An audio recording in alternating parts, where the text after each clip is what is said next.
you crash a car into your best friend's house, would you be quiet as words came out of their mouth? Stop. Pleasure to welcome Ben Leftwich to the bass sessions. Thanks for taking the time to talk to us today, Ben. Thanks.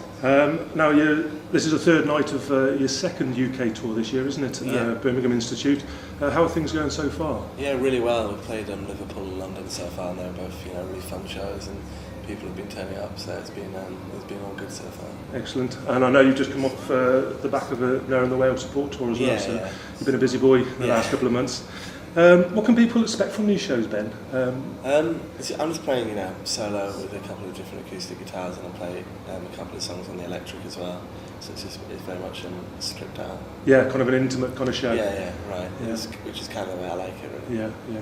And that kind of leads me on really to, can we talk about the songwriting? Because I know you kind of treat it as a craft rather than a kind of pop vehicle.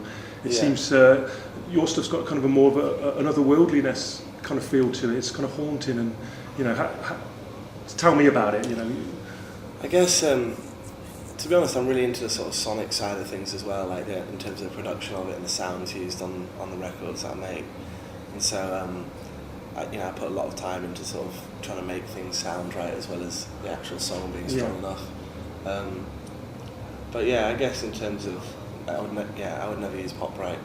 I'd never use songwriting as a vehicle for pop writing, or however you put it. But I just sort of record what I write, and I'm really into the sonic side of it as well. Like I'm a big fan of Kate Bush and Sigur Rós and all that sort of stuff. So I try and put that in as well.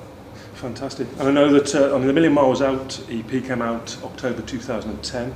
You've just done the Pictures EP, came out March. Yeah. And suddenly, masses of accolades. Radio 1, Zane Lowe, you've had Fern Cotton, XFM evening playlists. Atlas Hands, Joe Wiley's one of her favourite songs of 2010. You've done Radio 2, Dermot O'Leary's live sessions.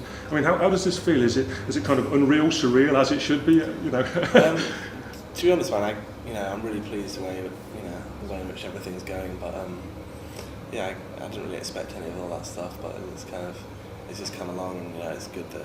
Is it true? Is it true actually that you were walking along and a friend of yours rang you up and said you're on Radio 1 and you're having none of it? Yeah, that is true.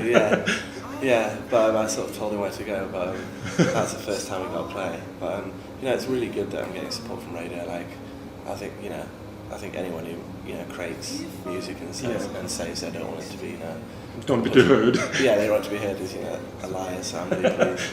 It's good to have that sort of radio support. It's been good for the live shows as well. More people are turning out. Yeah, fantastic. And you've got the new single coming out, Box of Stones, June the 19th. Yeah.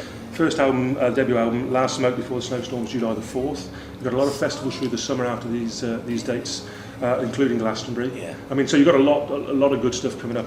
With that in mind, can we kind of talk about what's been the absolute high so far for you to get to this stage you are now? I think that's a really good question. I think being at Maidavale, I did a session for Zane Lowe there, and I did a session for Hugh Stevens there as well. And being at that kind of big studio with such a history was really nice to be singing there.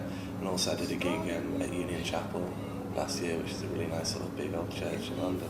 It's that kind of history and that kind of... Maidavale was all appeal sessions as well, I think, were a lot of them, weren't they? And so I guess those sort of things where it's just a place that you've heard about and you've been like, I'd like to do that one day. And there you are. Yeah, it's kind of weird. Can I ask you also about, you've got a lot of people following you around now, and that's kind of building. But the curious out there, where's the best place for them to kind of get details and to kind of keep in contact and find out what's going on? Twitter and Facebook are probably, and on Twitter it's just Ben Leftwich, and Facebook Benjamin Francis Leftwich. Right. And I've got stuff up on YouTube as well if you search my name in there. So there's a lot of stuff dotted around online. Really. And anything you'd like to say to the fans or the curious? Just thanks for the ongoing support, and thanks anyone coming down to the show tonight. Fantastic. We'll be here, and thanks for taking time to talk to us on the bass session, Ben. It's been a pleasure. Thank you.